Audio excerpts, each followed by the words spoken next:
Selanjutnya termohon kemudian masuk ke dalam rumah untuk mengambil 2 lembar ijazah asli SD dan SMP atas nama Peggy Setiawan, 2 lembar fotokopi kartu keluarga nomor 3209 1404 050900, 1 lembar fotokopi biodata penduduk atas nama Ibu Kartini, 2 lembar fotokopi ijazah dan hasil ujian nasional SMP atas nama Peggy Setiawan, 1 lembar fotokopi surat keterangan pembuatan KTP atas nama Peggy Setiawan, 1 lembar surat pemberitahuan kelulusan SMP atas nama Peggy Setiawan, 4 lembar foto, 1 fotokopi KTP atas nama Luciana, 1 fotokopi kartu ujian atas nama Peggy Setiawan, 2 lembar STNK roda 2 Nopol B3408 TFP dan B6247 TIK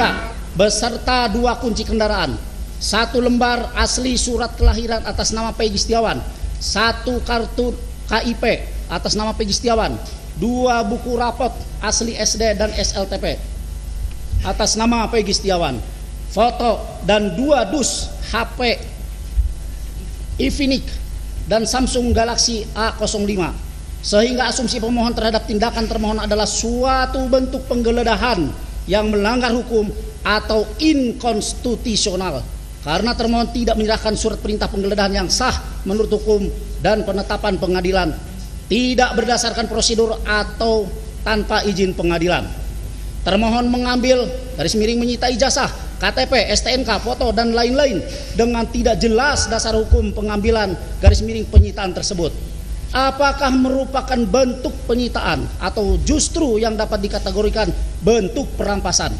Karena pihak keluarga hanya diberikan secari kertas, bukan surat berita acara penyitaan. Selanjutnya terbukti juga termohon baru memanggil para saksi untuk dimintai keterangan setelah pemohon dinyatakan sebagai tersangka. 11. Bahwa perlu diketahui pemohon secara nyata memiliki nama Peggy Setiawan sebagaimana tertera dalam kartu identitas pemohon yang dapat dibuktikan dengan KTP, ijazah dan dokumen pribadi lainnya, bukan atau tidak dijuluki alias Perong seperti yang ditetapkan oleh termohon dalam daftar pencarian orang DPO. 12. Bahwa kemudian pemohon ditangkap di Babakan Tarogong, Kecamatan Bojongloa Kaler, Kota Bandung atau di sekitar Bandung atas dasar surat penetapan daftar pencarian orang DPO yang dimiliki termohon nomor DPO garis miring 88 garis miring 9 Romawi garis miring 2016 garis miring Ditreskrimum tanggal 15 September 2016 yang memuat nama diantaranya Peggy alias Perong. Namun faktanya bila dicocokkan dengan identitas pemohon sangat tidak cocok, sehingga pemohon beranggapan bahwa tindakan penangkapan yang dilakukan termohon kepada pemohon adalah keliru dan sewenang-wenang. Hal ini melanggar hak asasi manusia, oleh karenanya juga melanggar KUHP, sehingga dapat dipastikan bahwa tindakan termohon menangkap pemohon di Bandung itu adalah salah. Dengan demikian maka permohonan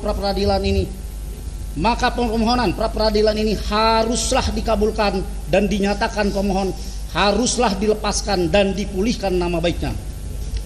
13. Bahwa sebagaimana diketahui pemohon tidak pernah dilakukan pemeriksaan dalam kapasitas pemohon sebagai saksi atau calon tersangka. Akan tetapi pemohon langsung dilakukan penangkapan dengan sebagai saksi oleh termohon, sehingga tidak dengan seimbang pemohon dapat melakukan klarifikasi terhadap apa yang dituduhkan kepada pemohon. Pemohon hanya diperiksa untuk pertama kali oleh termohon pada saat setelah dilakukan penangkapan dan ditetapkan sebagai tersangka, yakni pada tanggal 21 Mei 2024. 14. Bahwa termohon tidak memenuhi asas praduga tak bersalah sebagaimana diatur dalam KUHP. Dengan demikian tindakan termohon tersebut dikategorikan telah melanggar ketentuan pasal 183, pasal 21, pasal 27 KUHP. Artinya cacat prosedur dalam penangkapan pemohon sebagai tersangka, atau dapat diartikan juga bahwa termohon telah berbuat sewenang-wenang dan melanggar aturan undang-undang dalam penetapan pemohon sebagai tersangka.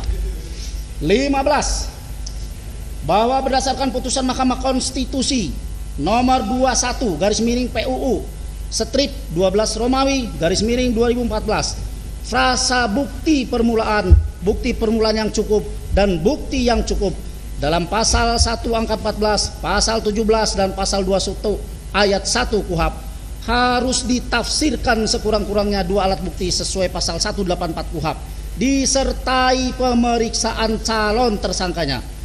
Tidak pernah dilakukan oleh termohon kepada pemohon dikarenakan putusan MK bersifat final dan mengikat serta berlaku asas res judicata. Putusan hakim harus dianggap benar serta putusan MK bersifat erga omnes, berlaku umum, maka harus menjadi rujukan dalam setiap proses pemeriksaan oleh termohon, dalam hal ini Direktorat Reserse Kriminal Umum Polda Jawa Barat.